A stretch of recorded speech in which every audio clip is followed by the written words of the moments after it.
80 शब्द प्रति मिनट।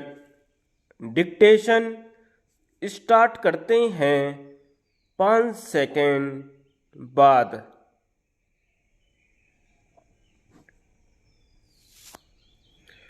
महोदय, पश्चिमी सभ्यता का सबसे बड़ा और सबसे आकर्षक मूल्य उपभोगवाद है, जिसे सतत बढ़ता जीवन स्तर भी कहा जा सकता है।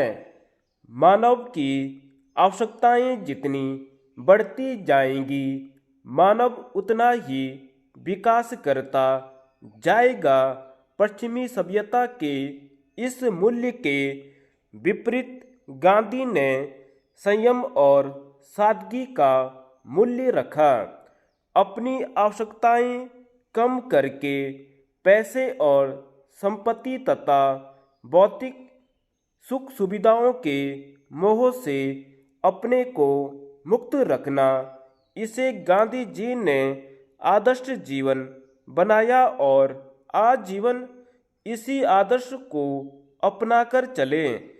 किंतु गांधी जी का इस सभ्यता के आध्यात्मिक लक्ष्यों के साथ कोई विरोध नहीं था। वास्तव में उन्होंने इन लक्ष्यों को परिमार्जित किया, उन्हें और पैना तथा सहजगम्य बनाया।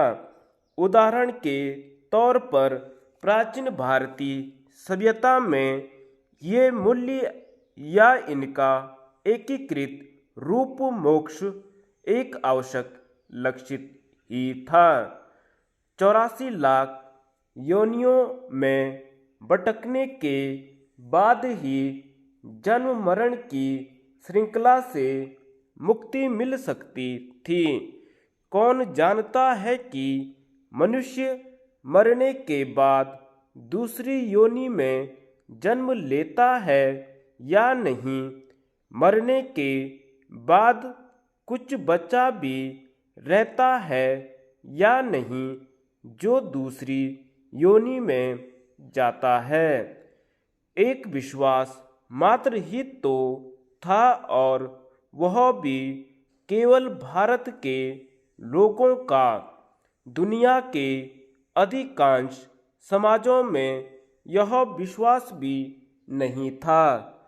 इस्लाम, ईसाई, यहूदी धर्मों में तो माना जाता था कि मरने के बाद अनंत काल तक मृत शरीर का अस्तित्व केवल कब्र के मिट्टी पत्थरों के रूप में रहता है, और सृष्टि के अंतिम दिन सब आत्माएं ईश्वर के सामने आती हैं। यह अंतिम दिन भी सहज विश्वास है। किसी ने यह दिन देखा नहीं। कहने का अर्थ है, प्राचीन हिंदू समाज में सभ्यता का आध्यात्मिक या दूरगामी लक्ष्य इस दुनिया की, इस जीवन की चीज नहीं थी, और गालिब के शब्दों में यह दिल बहलाने का खूबसूरत विचार था। गांधी ने इन आवश्यक मूल्यों को इस जीवन की, इस लोक की चीज बनाया। कम से कम एक मूल्य, स्वतंत्रता, को उन्होंने इस ढंग से अपने जीवन से व्याख्यायित किया कि वह हर आदमी के लिए इस जीवन की सबसे कीमती चीज बन गई, जिसके लिए प्राणों का उत्सर्ग भी बहुत मामूली बात थी।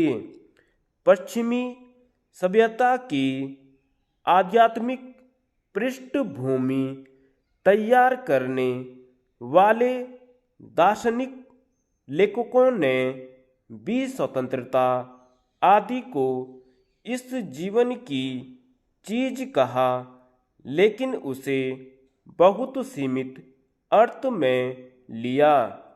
धन्यवाद।